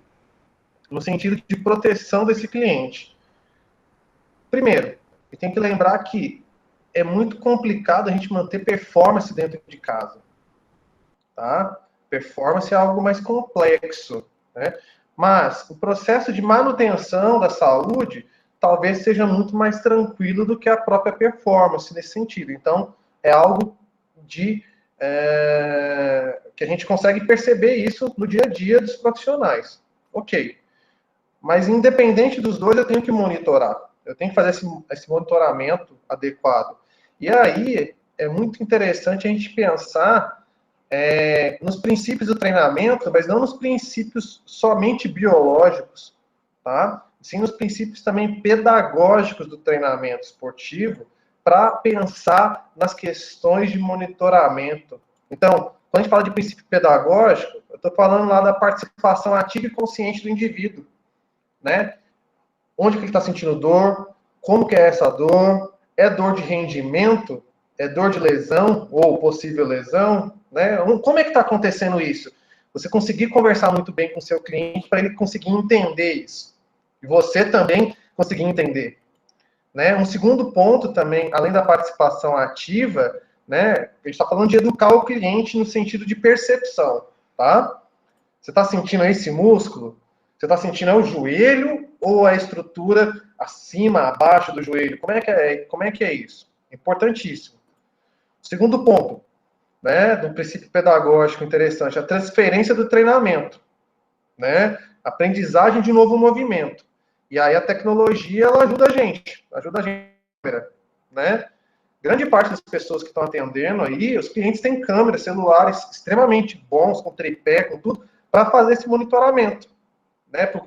Para a tentativa do profissional de educação física conseguir enxergar o que ele está fazendo. Então é importantíssimo essa questão de monitorar o movimento, com certeza, né? No sentido de aprender um novo movimento, tentar repassar um movimento, tentar explicar a tarefa pedagógica mesmo de não estar presente e conseguir ensinar o movimento, né? Algo difícil, complexo, mas que tem muitos profissionais que dão conta de fazer isso. Obviamente tem pessoas, clientes que não vão dar conta. Então você tem que saber o ponto também. Opa, peraí, ó, vamos trabalhar com isso agora, não? Vamos deixar para uma próxima? Vamos continuar com isso, com essa outra estratégia. Ponto. Ok? E uma terceira e última situação, tá? Que está relacionada à adequação. Né? Adequação em que sentido? Né? A gente tem que sempre lembrar de ir do pouco para o muito, do fácil para o complexo, do conhecido para o desconhecido, justamente para ir adequando essa relação biomecânica do movimento desse indivíduo, tá? E aí, ó, uma coisa legal, né? Internet, igual o Maruce falou, a internet está cheia de situações interessantes que o profissional pode usar, e o celular está cheio de aplicativo legal para monitoramento. Muito aplicativo bacana. Por exemplo, quero fazer uma análise postural básica ali, o celular tem um aplicativo, ele envia a foto para você que você coloca do jeito que você quer, no formato, do cinetógrafo, para você avaliar. Você tem aplicativos de zona-alvo de treino, você tem aplicativos de exercício de musculação para tentar facilitar a vida do cliente, você tem aplicativos gasto calórico, né? Enfim, são muitas situações. Além do mecanismo tecnológico, por exemplo, você pode usar os relógios, como é que fala? Os smart bands, né? Smartwatches, que também ajuda nesse monitoramento de treino cardio muito bacana. Então, para essa clientela, eles têm essa possibilidade, às vezes ele já chega para você com isso, para fazer treino. Então, você tem que se adaptar, às vezes, ao que ele tem lá. Ele tem muita coisa já muito bacana que você tem que pegar, estudar ali aquela tecnologia e saber como é que você vai direcionar isso. Tá? Perfeito, Vinícius, perfeito. Eu vou passar a palavra para a Berê agora, tá? E aí, galera, enquanto a Berê responde a questão que eu coloquei para ela, eu vou, na sequência, deixar o microfone liberado para quem quiser fazer perguntas aqui diretamente, tá? Berê vai responder, aí, assim, quem quiser se manifeste no chat, tá bom? Né? E se inscreva no chat, que aí eu chamo para fazer pergunta pessoalmente. Se não, a gente vai para uma última rodada de perguntas, tá? Que já foram apresentadas, e a gente começa a se aproximar do encerramento, porque já são 15h35. Tá? Então, a gente já está indo para o finalzinho dessa mesa. Vamos ouvir Berê, tá? Berê, minha querida. Ok, então, a pergunta dela, ela diz que eu não me lembro o nome, Ró. Se lembra? Para aí que eu te falo já. Foi Só dá um ar de mais... Williane. Williane. Então, Williane, pelo que eu entendi da sua pergunta, você já é voluntário do grupo, então você já esteve com esses idosos. Eu estou partindo do pressuposto de que você já conheça, e nesse tempo de pandemia, vocês se afastaram. Então, provavelmente, eles estão piores do que quando estavam em atividade com relação aos movimentos. Então, o que eu sugiro? E aí eu penso que com os idosos agora, e todo grupo que você está intervindo, você tem que ter um contato direto por redes de comunicação, aplicativos de comunicação. Então eu entendo que se é um grupo de idosos, alguém da casa pode ter um WhatsApp e pode fazer um vídeo, enfim. Para você intervir, você tem que observar. Você tem que analisar. Eu digo sempre que nós, da educação física, nós o tempo todo analisamos movimento. Não há como intervir sem analisar, sem dar feedback. Senão a gente tira o nosso papel, né? A gente começa a criar exercício, fala, toma aqui, faz. Não é bem por aí. Porque a gente analisa como está acontecendo o movimento e qual é o estímulo que você precisa dar, né, para que ele evolua. Então, sem observação, sem feedback, não há desenvolvimento, não há aprendizagem de movimento de modo planejado e organizado. Então, eu sugiro um WhatsApp, uma proximidade, partir do básico, se ela conhece quem era esse idoso, se ele já caminha, parta do andar, né? Eu digo sempre que esse idoso, mesmo limitado, mas ele consegue caminhar, e aí você vai testando quais são os movimentos que ele pode te oferecer na sua prescrição. Aí ele consegue se equilibrar bem andando, ele consegue se ajustar na orientação espacial, na mudança de espaço bem. A partir do que você percebe, do que você observa, aí sim você prescreve. Sem observação, não há prescrição. Okay? Perfeito. De partir da observação, então, né? Para a gente poder fazer esse diagnóstico, né? Então. Esse diagnóstico é necessário, né? E a nossa observação ela é fundamental. Perfeito.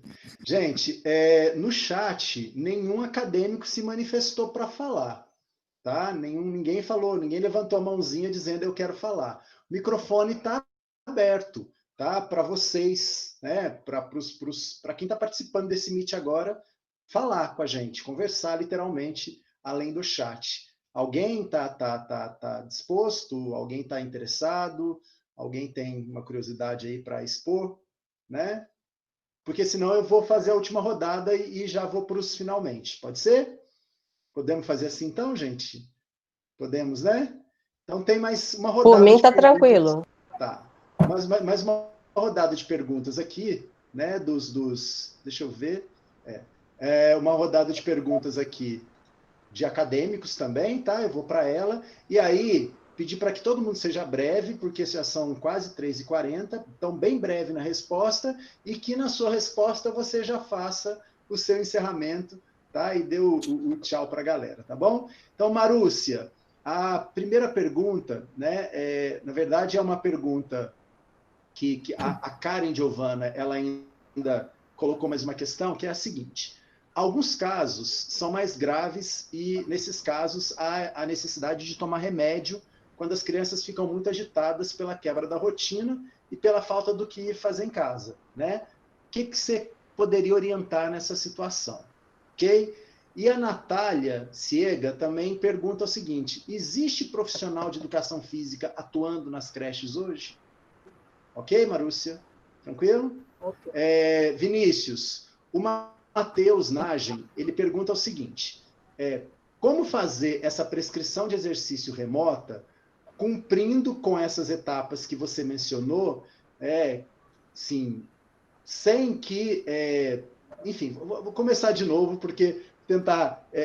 como fazer essa prescrição de exercícios remotas cumprindo com essas etapas que você mencionou, né, para que esse treino seja destacado e seja de fato cumprido em meio a tantos outros treinos que estão no mercado e que nem sempre cumprem essas etapas, porém são vendidos muito pela mídia, né? Como é que você orienta esse processo, tendo em vista que o nosso consumidor nem sempre tem ciência da importância do cumprimento dessas etapas, tá bom? Iberê, para você, uma última questão, né? A tecnologia, a questão é da Fernanda Tibo, tá? A tecnologia entra como instrumento de facilitação muito importante nessa pandemia. Você acredita que pode ser uma forma de buscar compreender os efeitos dos jogos eletrônicos na cognição ao longo do ciclo vital e sua efetividade enquanto treinamento cognitivo? Ok, Berê? Beleza? Tranquilo? Ok, quanto à pergunta é se os jogos eletrônicos, de modo intervenção remota, eles também são eficientes. A pergunta é, você acha que, né, se acredita que de alguma forma, né, a gente pode usar esse momento de pandemia para ver o efeito de jogos eletrônicos na cognição, tá, ao longo do ciclo vital? Ok? Tranquilo? Então tá ótimo, gente. Sejam breves nas respostas, tá? Para a gente poder encerrar sem estourar muito tempo. E no final da fala de vocês, por favor, já se despeçam, né, das pessoas para a gente poder fechar, tá? Marúcia? Eu prometo que eu vou ser rapidinho. Em relação à primeira pergunta, em relação ao que fazer, primeira coisa, tem que saber que nível que essa criança tem do espectro, né? E qual ela se encontra. E o medicamento, né? O médico vai saber, ela vai ter que entrar em contato com a parte médica, né? Para ver a dosagem desse medicamento. Então, a parte medicamentosa, o pai, né? Os familiares têm que procurar o médico para ver se o medicamento não está sendo adequado, porque o medicamento ele muda de acordo com o período que a criança está vivendo, ele muda por causa da composição dele. Então, por causa dessa ansiedade que o período foi colocado, é possível sim, né? E aí a criança não dorme, então muito comum a criança no espectro ela não dormir, então aí a mãe fica totalmente fatigada, e aí tem que buscar essa informação. Então, nesse ponto aí tem que buscar mesmo a informação médica, né? Que ela queria saber. Porque aí a estimulação é a mesma, é rotina. Equilibrou a criança com medicamento, trabalha a rotina com ela diária. Não tem muito diferente fazer. Dependendo do nível que é, né, o espectro, a rotina vai ter que ser bem devagarzinho, bem trabalhada, com bastante paciência. Porque não adianta, para ter o acesso para a criança, tá? Eu consegui responder nesse sentido, vocês conseguem entender? Em relação a se existe alguém na educação física na creche, infelizmente não. Como até então, né, os mandatos mudam em relação à questão municipal, de responsabilidade do município, esse ensino, essa parte, e é optativo, né? Então, o município ele pode ter ou não um profissional de educação física nessa fase. E aí eu vejo que por isso que eu digo que é a nossa bandeira. A gente tem que, porque está aumentando, né, imensamente a necessidade, né? Por todo o contexto que a gente vive hoje, as necessidades, né, esses desequilíbrios emocionais. Posso Né? trocar ideia com o Mar nessa pergunta depois? Por favor, Berê. Pode colocar e fala, Bera. Então, aí quando você aponta essa questão da educação infantil, que é fundamental o professor de educação física, e que infelizmente muitos gestores municipais não colocam, né? E quando a gente vai nas leis de diretrizes e bases, está lá que o profissional de educação física deve ser ofertado a toda a educação básica, e educação básica inclui educação infantil, ensino fundamental e ensino médio. E, assim, uma fase extremamente importante de memória de movimento, e a gente não tem uma pessoa... E que isso auxiliaria na cognição, porque movimento também está associado à cognição, né? Senão nós não teríamos lá o estágio sensório-motor de Piaget, que é da teoria cognitiva, né? Que vai muito dos órgãos sensoriais e do movimento. E como você tem ideia, a poda neural que acontece é aos 2 anos. Então, crianças que não forem estimuladas sensorialmente, elas não vão ter, né? Vão ter assim, a gente pode dizer que não vai, né? Porque a gente é o ser humano, tudo muda. Mas a probabilidade de déficit é muito grande. Então, você perde a possibilidade de algo ótimo lá na frente, né? Para chegar na fase idosa, você poder utilizar, você não pode, porque você perdeu a oportunidade, porque foi tirado, né? Então, assim, é triste, é muito triste, porque todo o desenvolvimento nosso, ele depende dessa fase, principalmente até os 3 anos, e é totalmente sucumbido da gente o direito de intervir, né? E nós somos o profissional ideal. Olha só, Marúcia, para criar uma formalidade maior. Aqui, no município de Montes Claros, um gestor anterior colocou o professor de educação física em toda a educação infantil, que não durou muito. Mas ainda tem alguns CMEs professores de educação física, e tem sido maravilhoso para os estágios. Eu tenho acompanhado o estágio 1, né, que é a educação infantil, e é muito diferente quando tem um professor nessa creche, né, e que faz um trabalho muito bacana, e tem sido uma experiência, no acompanhamento dessas atividades, eu começo, então, a dar valor àquilo que eu sempre pensei, a reafirmar aquilo que eu sempre pensei, da necessidade do professor de educação física na educação infantil. De forma indireta, só para uma análise, sem ser um dado específico, uma vez que nós fizemos uma experiência em relação a crianças com déficit psicomotor, todas as crianças com déficit psicomotor nessa faixa etária de 5 anos de idade, elas tinham baixo rendimento escolar. Todas elas. Isso nós fizemos sem nenhuma publicação, só para fazer um trabalho que a gente queria desenvolver. Então, você vê como é grave, né? Então, a gente perde a oportunidade de ter um desenvolvimento da criança. Enfim, fica, então, assim, a dica, né? Eu acho que nós passou do tempo da gente correr atrás disso aí, e eu penso que é essa mudança, e a pandemia veio para mudar tudo, para dizer que se a gente não parar e prestar atenção no que importa, as coisas não vão melhorar, né? Nós vamos retroceder, e temos que realmente dar um passo de cada vez para tudo que a gente faz, com tranquilidade, com serenidade, né? Quando eu crescer, eu quero ser igual Beré, falar igual Beré, calma, tranquila. É calma demais. É calma demais, às vezes até me estressa. Gente como eu, Marúcia, não vai falar como Berê nunca. Não tem jeito, não. Por isso que nós dividimos os quartos lá em Portugal, foi ótimo, me fez muito bem. Então, assim, é para dizer que quem tem... para agradecer, né? Esse é a oportunidade, assim, eu realmente, esse momento, essa mesa redonda, assim, é um divisor de águas da minha vida. Meus alunos, eu tenho que agradecer a paciência que eles tiveram comigo, porque todo o nosso trabalho até agora remoto foi no WhatsApp, pela minha grande dificuldade nas questões de videoaula, porque eu converso igual o homem da cobra, e quero falar, e quero intervir. Então, mas eu me coloco sempre no desafio, estou aqui, né, nesse desafio. Então, assim, foi muito importante para mim, mas não seria nada se eu não tivesse essa equipe maravilhosa próximo de mim, né? Os colegiados, todos os professores da Unimonte, assim, se envolveram sem dó nem piedade, né? Em todos os sentidos para nos ajudar, assim, é muito legal isso que está acontecendo. Realmente, eu estou me sentindo, quando eu entrei na Unimonte, eu era acadêmica, né? Uma universidade, um curso de educação física que pulsava em prol do outro. Então, assim, eu estou muito, muito, muito mexida mesmo, muito feliz de estar passando desse momento, ter tido coragem, né, de abraçar essa ideia. Assim, parabéns mesmo, parabéns para quem pensou, né, que a gente começou e garrou, e quem garrou pelo chifre também, que acreditou, muito legal. E aí eu vou fazer igual a Xuxa, né, agradecer papai, mamãe, agradecer todo mundo que estão convivendo comigo, que dentro, imagina, uma pessoa TDAH típica, fora aquelas meninas aqui dentro de casa.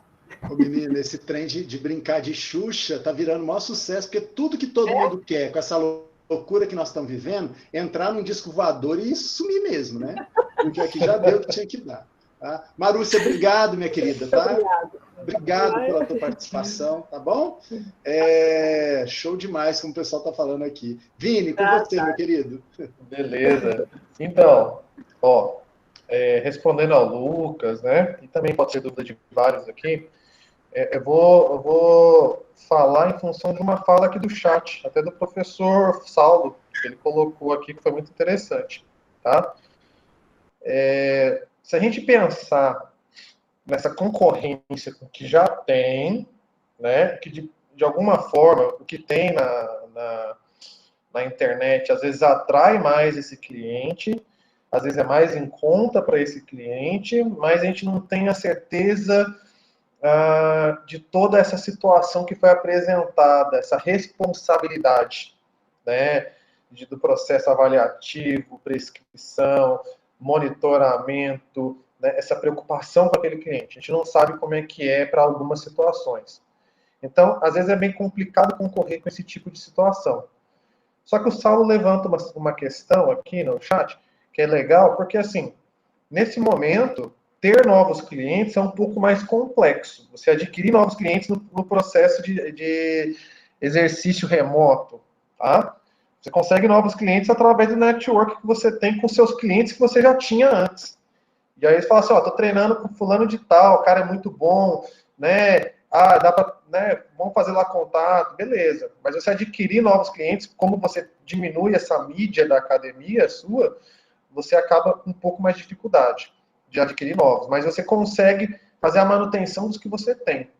E aí eu sempre falo, que eu acho que é extremamente importante, é que o que é mais importante não é você ter uma quantidade grande de clientes. Na realidade, é você ter clientes fiéis, que acreditam no seu trabalho, na sua competência, e que você vai mostrando isso no dia a dia com eles. Então, se você construiu isso antes de chegar nesse processo de pandemia, e agora que está nesse trabalho remoto, você consegue fazer a manutenção deles em função disso, do seu legado que você construiu enquanto profissional para manter eles ali. Tá? E aí você consegue fazer essa manutenção financeira com muito mais tranquilidade nesse sentido. Porque quando você só pensa em ter muitos alunos, muitos clientes ali, às vezes a qualidade não consegue ser mantida, né, nesse sentido. É o que tem várias propostas de treino que são vendidas na internet com essa maneira, essa coisa quantitativa demais, mas com a qualidade mais baixa. Então, assim, tem um volume enorme de pessoas, né? Então, é muito melhor você ter um cliente que paga muito bem pelaquela competência, que vale por 5 clientes que você vai ter de forma avulsa aí, que vai ser totalmente, né, rotativo demais. Você não sabe quando que você vai conseguir... Rotativo no sentido sazonal, você não sabe quanto tempo você consegue manter ele. Tá? Eu acho que é mais ou menos por aí o recado. Assim, agradeço demais aí o professor Rogério, a professora Marussa, a professora Berenilde, assim, a oportunidade de ter trabalhado junto, Foi muito interessante, foi muito engraçado, foi muito legal isso. E assim, a gente foi dividindo aí conhecimento, dividindo experiências para a gente chegar aqui hoje e trazer um pouco de informação, trazer um pouco desse bate-papo aqui para estar contribuindo com vocês, tá? Então, assim, agradeço todos os professores aqui presentes, todos os alunos, colegas, profissionais, tá? Que estão aí participando. Abraço, valeu, até outra oportunidade, gente. Obrigadão, Vini. Sempre dando show, né, meu querido? Bom demais te ouvir, tá? Berê, vamos lá para a gente ir para os finalmente? Vamos. Então, quanto à pergunta de Miau, que eu não vou chamar de Fernando, Tibo. Então, Tibo, a questão do jogo eletrônico, eu acho fantástico. Já tem trabalhos, e assim, eu sempre digo que a cognição, né, o movimento, ele pode muito auxiliar na cognição, e já tem vários artigos aí, e eu digo sempre que o professor Renato, ele faz um trabalho fantástico, né, com os jogos eletrônicos, e trabalha com um sistema que mais é afetado no envelhecimento, né? Poucos pesquisadores vão muito para essa área, e que eu acho maravilhosa. E aí eu acredito sim, a única questão é, esse jogo que eu escolho, ele é motivador ou não? Esse idoso, ele se adequa a esse jogo eletrônico? Mas sempre pensar que o idoso, ele tem uma dificuldade com a memória fluida, aquela memória rápida de absorver, de processar a informação e de retornar em forma de movimento, né? Então, a memória, que é a grande característica do idoso, é a memória cristalizada, aquela de uma história de vida, né? Lembrar de tudo que ele experimentou durante a vida. Mas isso, e aí o jogo eletrônico talvez seja uma possibilidade fantástica de você estimular essa memória fluida para que ela não fique assim, né, tão atrapalhada ou decadente. Então, acredito muito nos jogos eletrônicos, só o foco da motivação e se esse jogo o idoso consegue se envolver, né? Agora, só para fechar, bom, a minha resposta é essa, se ela tiver alguma outra questão a ser colocada, eu estou à disposição.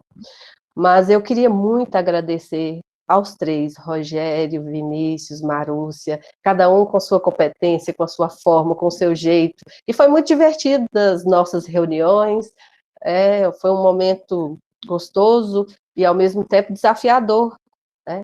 E que a gente possa ressignificar, né? Dar as mãos nesse momento.